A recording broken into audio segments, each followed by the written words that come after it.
Hey guys, welcome back to the channel. So today, right and about now, we should have been on the ferry heading into France for our summer adventure. Unfortunately, fate had other ideas for us because this happened.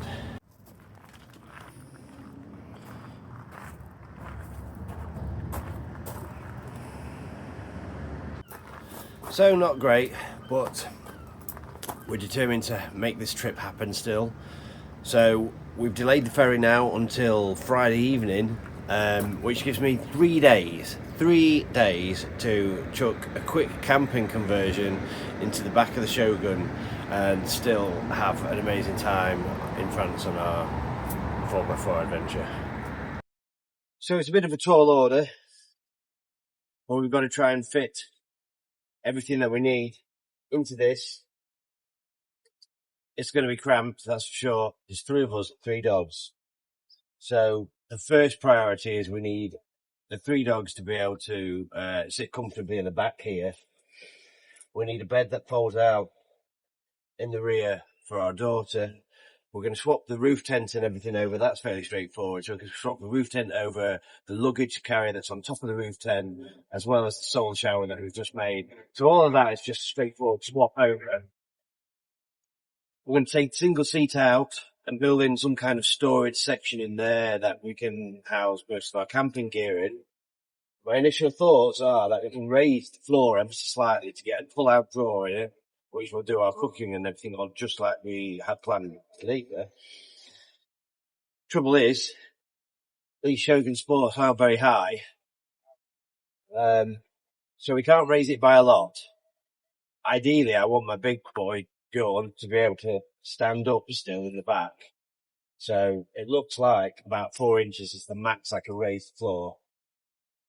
I'm undecided yet, but possibly behind the storage section that I built where the single seat is, I'm going to maybe build something that comes up to like window height, which we can chuck a dog bed on the top of, so one of the small dogs can sleep on that.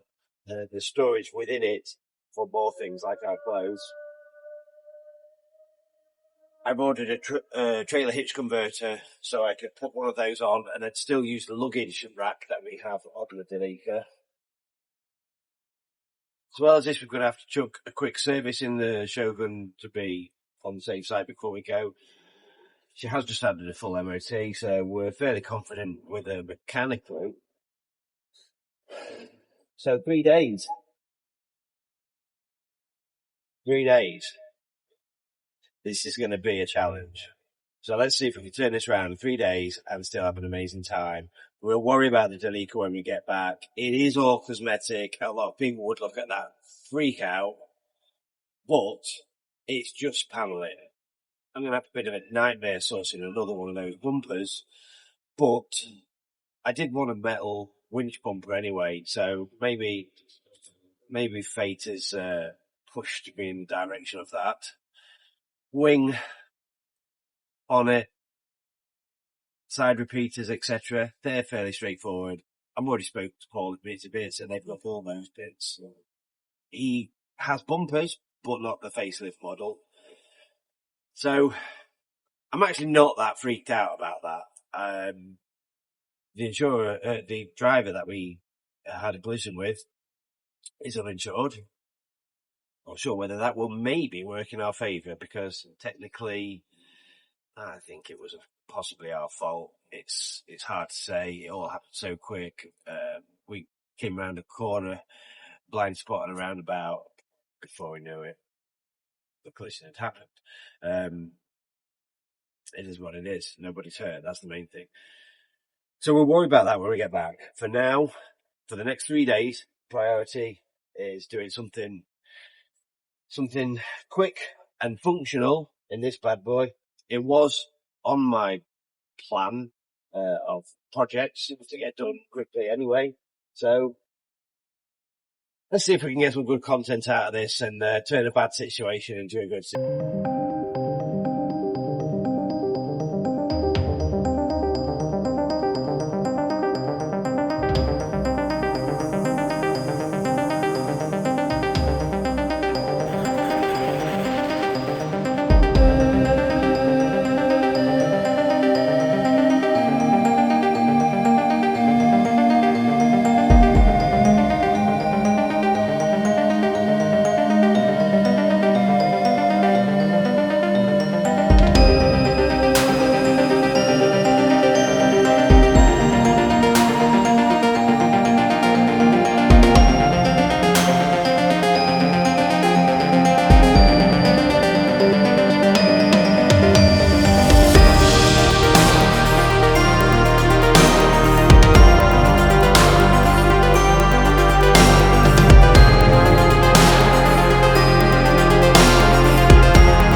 from Delilah will fit in this one, because obviously we are shorter on space and all the crucial stuff fits. There's just a few little luxuries though it don't fit, so that's really good news. Also, we have the benefit of this with having more space on the luggage rack, as that won't have the spare wheel on. One drawback to this swap over though is that we are going to have to go on this trip without a full-size spare for this vehicle. It's too late to try and sort that out now. If we need one, we'll have to use our recovery to get one. Touch wood, it's not going to happen. So, here we are. Let me give you a quick look at what we've done so far. All the joinery element is done. Luckily, a few things that I did find in stock that we already had included these. I can't do this with one hand. Included these large 900 long pull-out drawers. These actually were in the Delica when I bought it with a really crude version. I forgot that I took these off, put them.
Storage space for the mattress, and what we are thinking is that we'll put that mattress, because it's quite thin anyway, like 3 inches, maybe even less, of Christ's bedroom frame. We're going to put that in our roof tent and get it out in the evening when we need to. So to set up this bed,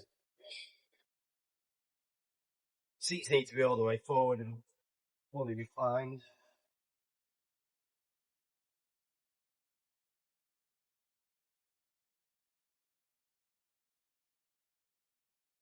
Cool box needs moving.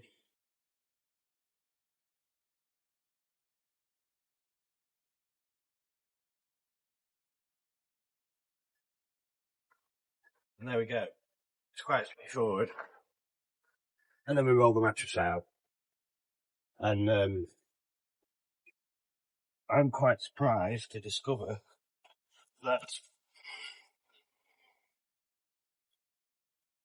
I think even I would be able to lay in this. This does go further forward. I think, oh, that's some way forward. But there's certainly enough space for the door to sleep there.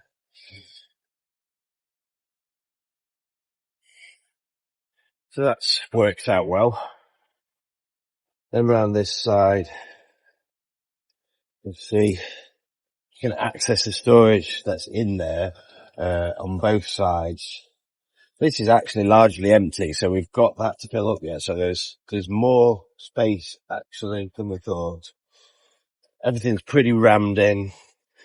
Today I'm going to fit the leisure battery in the split charge system.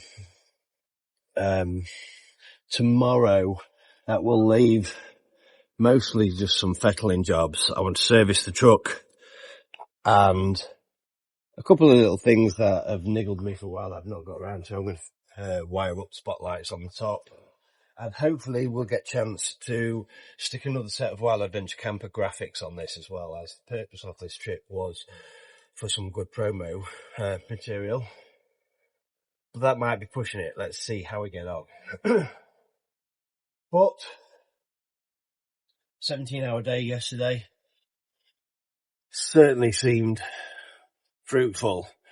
Regarding Delilah, obviously we've got a long drawn out process to go through with our insurance company now, and just to complicate things, the other driver was uninsured, so that could slow things up. We initially thought the insurance company was certainly just going to write it off, which potentially might mean we get a chance to buy it back and fix it ourselves. That's actually the ideal solution. But now they are talking like potentially maybe it's not going to be a full loss. So I don't know what's going to happen there, because obviously we're going to be away for a month. So